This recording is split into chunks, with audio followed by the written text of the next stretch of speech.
Meu pai guardou a capa dos jornais do dia do meu nascimento. É uma coisa legal poder ver o que estava acontecendo na época. Eu nasci no finalzinho de 1968 e todas as manchetes eram sobre a missão Apollo. Na época, ainda a Apollo 8, que foi a primeira missão que circundou a Lua. Foi dessa missão a primeira foto da Terra feita da Lua. Uma foto que ficou famosa, você deve ter visto já. O programa Apollo seria coroado no dia 20 de julho do ano seguinte, com o Apollo 11, que levou o primeiro homem a pousar na Lua. Sob qualquer aspecto que se veja, foi um feito absolutamente incrível. Todo esse período foi assim. A missão Apollo, a viagem à Lua, era dos principais temas de jornais no mundo todo. Pensar que a maior parte dos cálculos complicadíssimos de trajetória foi feito na mão, em calculadoras rudimentares ou em réguas de cálculo. Computadores da época eram muito limitados. O controle remoto da sua televisão de hoje provavelmente tem mais poder de processamento que os computadores da NASA daquela época. O computador de navegação do módulo lunar foi um dos grandes empecilhos para o programa. Quase que o programa Apollo perdeu o prazo devido a atrasos no desenvolvimento do software desse computador de navegação. Quem imaginaria isso? Software atrasado. Lógico, tal feito revolucionou a tecnologia em vários aspectos. Foi uma empreitada extremamente cara, envolveu fortunas enormes e o esforço de milhares de pessoas e centenas de empresas, além da Agência Espacial Americana em si, a NASA. Foi feita por um governo de um país. Nenhuma pessoa ou empresa privada teria os recursos, a capacidade ou sequer a vontade de fazer isso.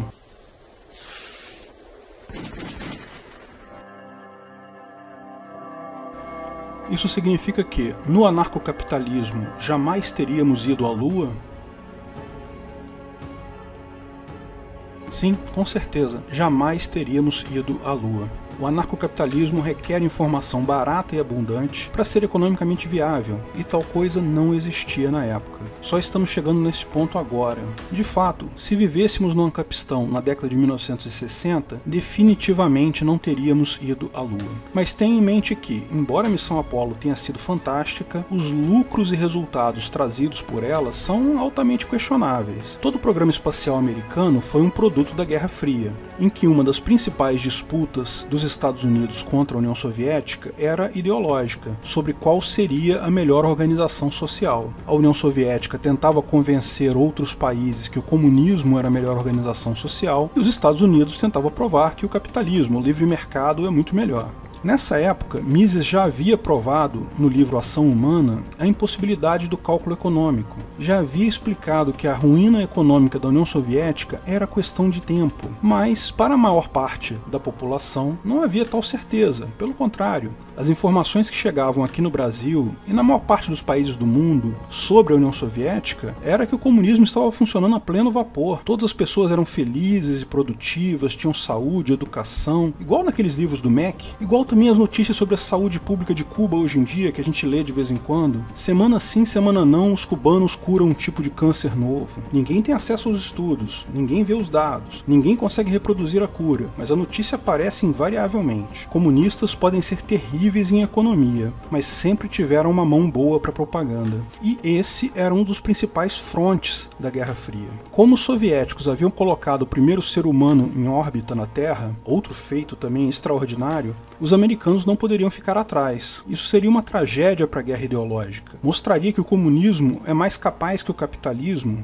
John F. Kennedy, então, prometeu, num discurso histórico, colocar um homem na Lua antes do final da década de 60. Conseguiram isso, e ganharam o fronte ideológico da Guerra Fria, o que foi desnecessário, posto que 20 anos depois, a União Soviética já havia ruído economicamente completamente, exatamente como havia previsto o Mises, e o fracasso do comunismo ficou claro para todo mundo com a queda do Muro de Berlim. No anarcocapitalismo, mesmo considerando que houvesse tecnologia e dinheiro para a empreitada, uma pessoa ou uma empresa só faria isso se tivesse lucro no final, ou seja, se algo de bom para a humanidade pudesse resultar dessa empreitada. Havia possibilidade de lucro nessa empreitada? Muito pouco provável. Já se sabia que a composição da superfície da Lua não tinha nenhum metal raro, nada que pudesse ser minerado e dar dinheiro. Uma vantagem econômica da Lua é a possibilidade possibilidade de ser usado como um trampolim para exploração de asteroides. Como a gravidade lá é menor que a gravidade na Terra, requer-se muito menos energia para lançar um foguete a partir da Lua. Mas é ainda melhor lançar foguetes a partir de satélites artificiais, onde a gravidade é desprezível. Então não há, de fato, vantagem alguma se chegar até a Lua. A prova disso é que ninguém nunca mais voltou lá. Anarcocapitalistas teriam tomado a decisão certa.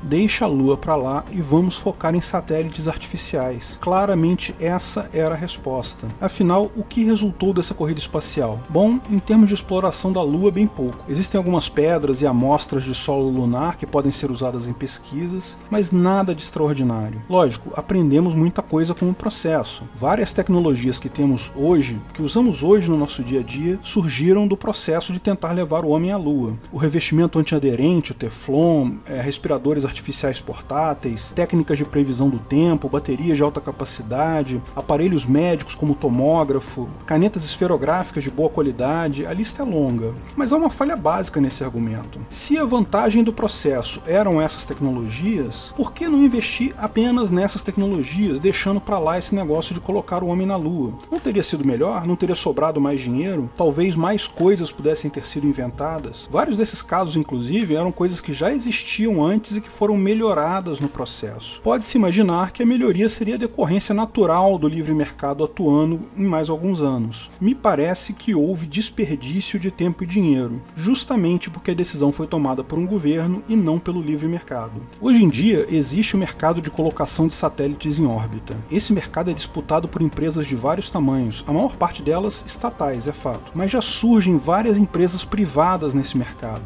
A SpaceX é só uma delas, mas já apresenta mecanismos muito mais eficientes, desenvolvidos em poucos anos, do que os que a NASA conseguiu desenvolver ao longo de vários anos, desde a missão Apollo. E isso tudo voltado para algo que efetivamente gera benefícios para todos, que são os satélites artificiais. Existe até um caso curioso da caneta usada na corrida espacial. Reza a lenda que os americanos descobriram que canetas esferográficas normais não funcionam sem gravidade. A tinta ela escorre para a ponta pela gravidade, então elas não funcionam no espaço. O que eles fizeram? Encomendaram o desenvolvimento de uma caneta especial, pressurizada, que escreve em qualquer posição e não requer gravidade. Gastaram-se milhões de dólares no desenvolvimento da caneta espacial. Enquanto isso, os russos usavam lápis.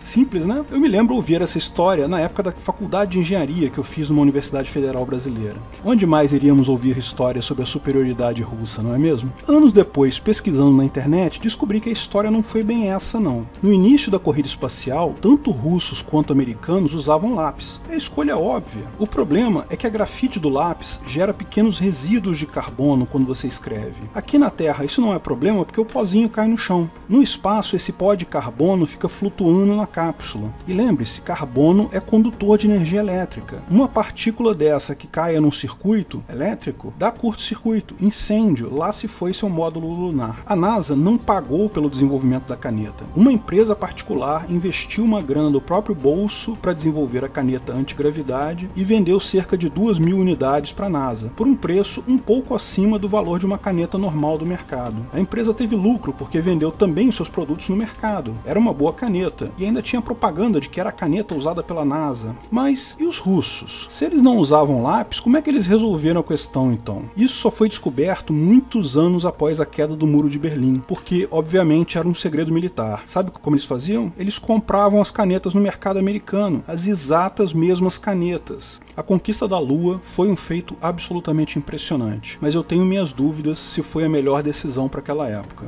Mas não tenho dúvidas quanto ao futuro. Quando houverem viagens interplanetárias para turismo e exploração daqui a algumas décadas, elas já vão existir no Ancapistan, impulsionadas exclusivamente pela busca de lucro por empresas privadas. Se você gostou do vídeo, não esqueça de curtir e compartilhar.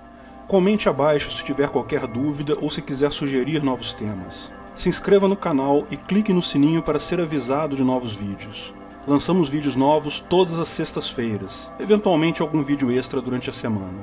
Agradeço a todos os nossos apoiadores no Patreon, Apoia-se e Subscribe Star, principalmente nossos apoiadores VIPs, arianobre.com.br, Bob Dias, Bruno Brinatti, Cláudio Góes, Délcio de Castro Júnior, Keller, Fabrício Biasotto, Gabriel Carres, Matheus Azevedo, Matheus Carvalho Silva, Matheus Nardi, Onias Vieira Júnior, Raul Batista, Rafael Andrade, Rodrigo Andolfato, Tiago Abreu, Washington Matos Poloto. Se quiser contribuir com o canal, ajudar na divulgação do anarcocapitalismo, veja na descrição do vídeo de que formas você pode fazer isso.